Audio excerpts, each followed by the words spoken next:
हमारे YouTube channel चिंतन institute of education में आपका प्रतिदिन की तरह फिर से स्वागत है। हम लोग शैक्षिक विकास हेतु प्रमुख संवैधानिक प्रावधानों पर चर्चा कर रहे हैं। इसी क्रम में यह इस सीरीज का दूसरा और अंतिम वीडियो है कि जो संवैधानिक प्रावधान है शिक्षक शैक्षिक विकास संबंधी या शिक्षा के संबंधित किस तरह से उनका विकास हुआ है। और ये बहुत ही महत्वपूर्ण वीडियो है बहुत सारे एग्जाम के लिए, जिनमें से यूजीसी नेट फर्स्ट पेपर के साथ साथ जो एजुकेशन नेट सेकंड पेपर देते हैं उनके लिए, सोशियोलॉजी के बच्चों के लिए बहुत ही महत्वपूर्ण है। साथ ही साथ सीटेट, विशेष रूप से यूपी टेट और एसटेट के बच्चों के लिए, जो एसटेट के अंतर्गत आगामी जूनियर भर्ती आ रही है, इसमें पूरा आपका एक यूनिट है लगभग शिक्षा का, तो उसमें ये टॉपिक बहुत ही महत्वपूर्ण। साथ ही साथ बीएड और बीटीसी के जो हमारे रेगुलर बच्चे हैं उनके लिए भी ये बहुत ही महत्वपूर्ण है। और साथ ही साथ जहाँ जहाँ शिक्षा से संबंधित जो संवैधानिक प्रावधान जिन जिन एग्जाम्स में पूछे जाते हैं उनके लिए यह एक वीडियो रामबाण वीडियो साबित होने जा रहा है। क्यों? क्योंकि एक तो बहुत ही महत्वपूर्ण है, दूसरे बात हम लोग इसे सीक्वेंस में सभी प्रमुख संवैधानिक प्रावधानों को आपको सीक्वेंस में लेकर के आए हैं, अस्त व्यस्त तरीके से लेकर नहीं आए। ज़्यादातर जहाँ बताया जाता है वह लगभग क्या है, अस्त व्यस्त तरीके से वर्णन है, लेकिन किस किस तरीके से क्या हुआ, साथ ही साथ प्रायः इसमें विशेष रूप से जो प्रत्यक्ष आपके प्रावधान है संवैधानिक, उन्हीं तत्वों को, उन्हीं प्रावधानों को हम लोगों ने रखा है और परोक्ष रूप से जो संकेत करते हैं उनको हमने गौण रूप प्रदान किया है। तो आइए देखा जाए कि आपका शैक्षिक विकास हेतु प्रमुख संवैधानिक प्रावधान कौन कौन से हैं। तो यह इस सीरीज का दूसरा और अंतिम वीडियो है। इसके पहले अनुच्छेद 29 तक में हम चर्चा कर चुके हैं, वो आप डिस्क्रिप्शन बॉक्स में आपका दिया हुआ है, लिंक में जाकर के आप उस वीडियो को और हमारे शिक्षा संबंधी समस्त प्रमुख प्रावधानों को आप देख सकते हैं और उसे नोट करिए और याद करने की कोशिश करिए। अगर हम लोगों का यह प्रयास अच्छा लगता है तो प्लीज़ इसे सब्सक्राइब, लाइक और शेयर अवश्य करिएगा। आइए देखा जाए। तो इसी क्रम में हम आगे बढ़ते हैं आपके पार्ट 2 के अंतर्गत। अब हम आते हैं संवैधानिक अनुच्छेद के अंतर्गत अनुच्छेद 31 में आते हैं। क्या कहता है ये, क्या प्रमुख प्रावधान लाता है? कहता है धर्म या भाषा के आधार पर अल्पसंख्यक समुदायों को अपनी पसंद के शिक्षण संस्थाएं स्थापित करने तथा प्रशासित करने की स्वतंत्रता यह देता है। साथ ही साथ इस बात के पूरक रूप को आपका अनुच्छेद 32 क्या करता है, पूर्ण करता है। यह क्या कहता है कि आप अल्पसंख्यक समुदायों को अपनी पसंद की शिक्षण संस्थाएं स्थापित कर सकते हैं तथा प्रशासित करने की स्वतंत्रता देता है। लेकिन इसी बात को पूरक के रूप में स्पष्टीकरण अनुच्छेद 32 करता है। क्या कहता है अनुच्छेद 32? अल्पसंख्यक समुदायों द्वारा विशेष नियम के अंतर्गत संचालित संस्थाओं में राज्य सरकारें अनुदान देते समय भेदभाव करने पर रोक लगाई गई है। एक तो ये कहता है कि आप अपनी पसंद के संस्थाएं स्थापित कर सकते हैं, दूसरा जो ये विशेष नियमों के अंतर्गत है आप इन्हें भी राज्य सरकारें ये अनुदान देते संबंधी प्रावधान है, यानी ये जो आपका 32 है, यानी राज्य सरकारें अनुदान देते समय किसी भी प्रकार का कोई भी आपका भेदभाव नहीं करेंगे अन्य संस्थाओं की अपेक्षा। यही बात आपका अनुच्छेद 32 आपका कहता है। आइए देखा जाए। अब आपके अनुच्छेद 45 जो कि आपके बहुत ही महत्वपूर्ण अनुच्छेद है आपका, वर्तमान में ये क्या कहता है, आइए देखा जाए। राज्य सभी बालकों के लिए 6 वर्ष की आयु पूरी होने तक, ये महत्वपूर्ण पॉइंट है, इसको आप ध्यान रखिएगा कि 6 वर्ष की आयु पूरी करने तक प्रारंभिक बाल्यावस्था देखरेख और शिक्षा देने के लिए उपबंध करने का प्रयास करेगा।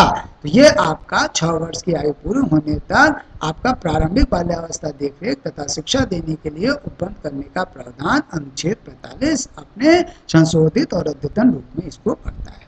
आइए देखा जाए। अब आपका अगला अनुच्छेद है अनुच्छेद 51A के, बहुत ही महत्वपूर्ण है।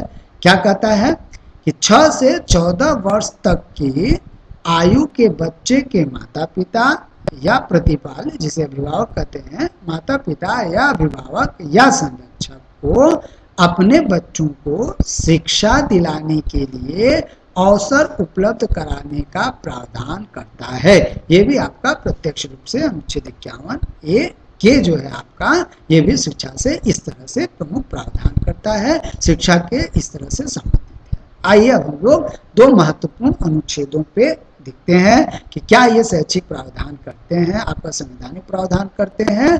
क्यों? क्योंकि प्रायः यह बहुत कम जगहों पर वीडियो के रूप में बनाया जाता है, जबकि यह प्रत्यक्ष रूप से शिक्षा से ही संबंधित है।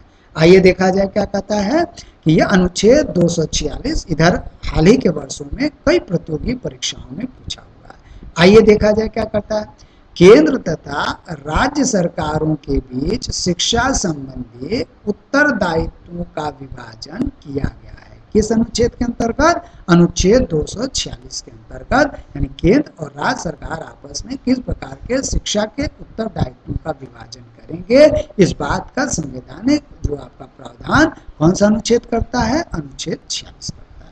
अब आते हैं हम लोग आपके अंतिम अनुच्छेद की तरफ, जो विशेष रूप से शिक्षा से जुड़ा हुआ है। इस वीडियो के अंतर्गत यह अंतिम अनुच्छेद है।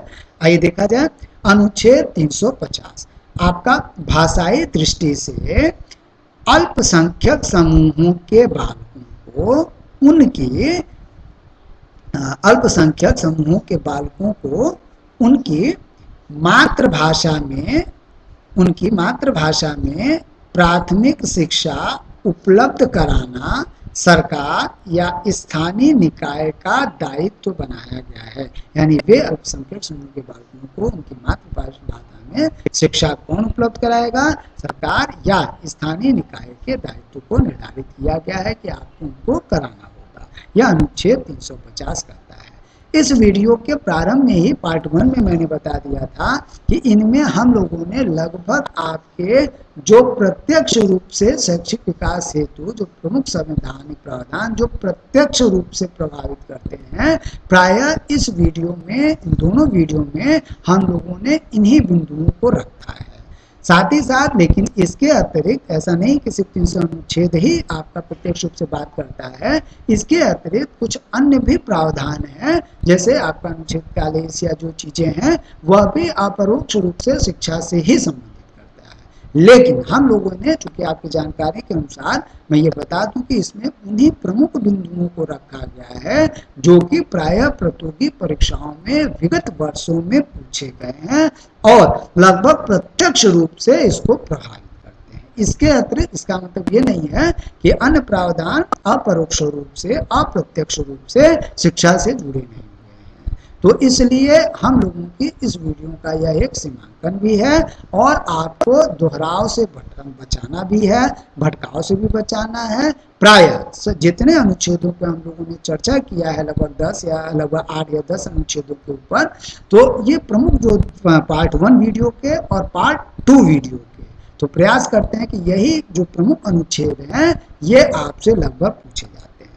हम लोगों का हमेशा से प्रयास रहा है कि आपको जो भी नॉलेज दिया जाए इधर उधर की चीज़ें न बताकर जो आपके काम की चीज़ें हैं, जो बहुत महत्वपूर्ण चीज़ें हैं आपके कैरियर के लिए, उन्हीं बिंदुओं को क्या किया जा रहा है? प्रस्तुत किया जा रहा है। अतः हमारा यह प्रयास अगर आपको अच्छा लगता है, नए तरीके का लगता है, आपका उत्साहवर्धन करता है, आपको मार्गदर्शन करता है, तो प्लीज़ हमारे चैनल को सब्सक्राइब अवश्य करिएगा। साथ ही साथ अगर ये बहुत अच्छा आपको लग रहा है तो हमारे इस प्रयास को हमें भी उत्साहवर्धन करने के लिए आप इसे ज़्यादा से ज़्यादा शेयर करें और साथ ही साथ लाइक करें। तो आज के वीडियो के लिए इतना ही। मिलते हैं कल हम लोग एक नए टॉपिक के साथ। तब तक के लिए धन्यवाद।